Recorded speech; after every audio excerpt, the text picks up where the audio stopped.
পরতে পরতে স্বজন হারানোর বেদনা। তারাতলার বিপর্যয়ের পর দুর্ঘটনাস্থল থেকে শুরু করে হাসপাতালের মর্গ, কোথাও কান্না থামছে না। লোহার বিম কেটে ভারী ভারী কংক্রিটের চাই স্ল্যাব সরিয়েও শনিবারও চালু ছিল তারাতলায় উদ্ধার কাজ। ক্রমাগত বাড়ছে মৃতের সংখ্যা, তার সঙ্গে পাল্লা দিয়ে বাড়ছে দীর্ঘশ্বাস, হাহাকার, করুণ আরতি। ধ্বংসস্তূপ থেকে একে একে আরও দেহ উদ্ধার হচ্ছে, ক্রমাগত বাড়ছে মৃতের সংখ্যা। ইতিমধ্যেই 15 জনেরও বেশি শ্রমিকের মৃত্যু হয়েছে। কংক্রিটের এই বিশাল ধ্বংসস্তূপের নিচে কেবল কিছু শ্রমিকের দেহাংশ চাপা পড়েনি, তার সঙ্গে পিষে গিয়েছে একাধিক হতদরিদ্র পরিবারের স্বপ্ন, বেঁচে থাকার একমাত্র অবলম্বন। এই ধ্বংসলীলার পরতে পরতে এখন কেবলই স্বজন হারানোর হাহাকার।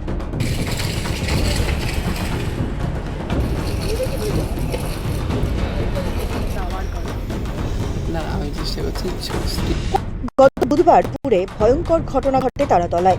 ঘড়ির কাঁটায় দুপুর 12টা 5 থেকে রাতের মধ্যে হবে। হঠাৎ করেই প্রবল শব্দে কেঁপে ওঠে গোটা ট্রান্সপোর্ট ডিপো রোড।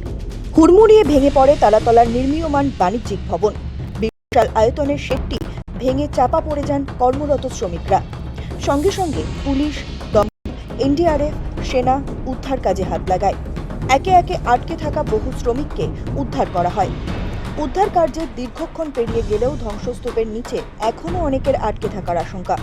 একদিকে সেনা জওয়ান, অন্যদিকে NDRF, state disaster management group, Kolkata police এবং দমকল বাহিনীর মিলিত প্রচেষ্টায় যুদ্ধকালীন তৎপরতায় উদ্ধার কাজ চলে। শনিবার সকালে উদ্ধার কাজ চতুর্থ দিনে পড়েছে। আর কেউ আটকে রয়েছেন কিনা এখনও ধ্বংসস্তূপে তা নিশ্চিত করতে তৎপর বাহিনী।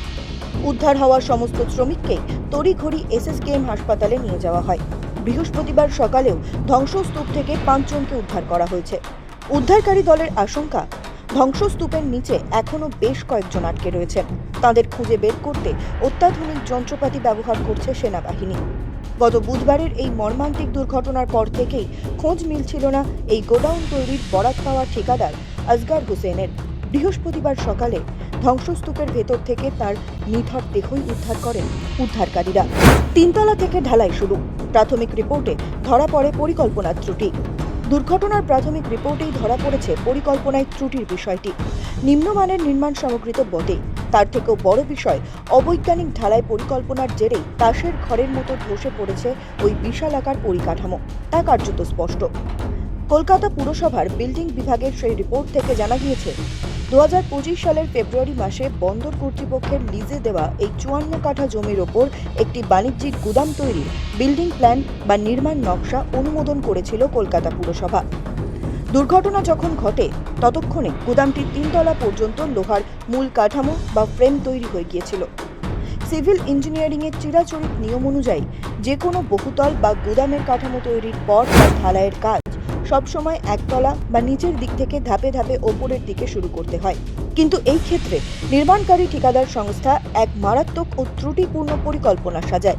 তারা নিচের একতলা ও দোতলার কাঠামো সম্পূর্ণ ফাঁকা রেখে সরাসরি 3 তলার ওপর থেকে ভারী কংক্রিটের ঢালাই দেওয়ার কাজ শুরু করে দেয়। স্বাভাবিকভাবেই 3 তলার সেই কয়েক টন ভারী কংক্রিটের ওজনকে ধরে রাখার মতো ক্ষমতা নিচের নড়বড়ে লোহার কাঠামোর ছিল না। আর সেই কারণেই গত বুধবার দুপুরে বিকট শব্দে ভেঙে পড়ে পুরো কাঠামোটি। রিপোর্টে এও দাবি করা হয়েছে মূল খসড়া বা নির্মাণ নকশায় কোনো রকম ত্রুটি বা আইনগত খামতি ছিল না। পোর্ট ট্রাস্টের কাছ থেকে এই জমিটি গোডাউন তৈরির জন্য লিজ নিয়েছিলেন শম্ভুনাথ বেহরা। দুর্ঘটনার পর তৎপরতা দেখিয়ে পুলিশ শম্ভুনাথ বেহরাকে গ্রেপ্তার করেছে।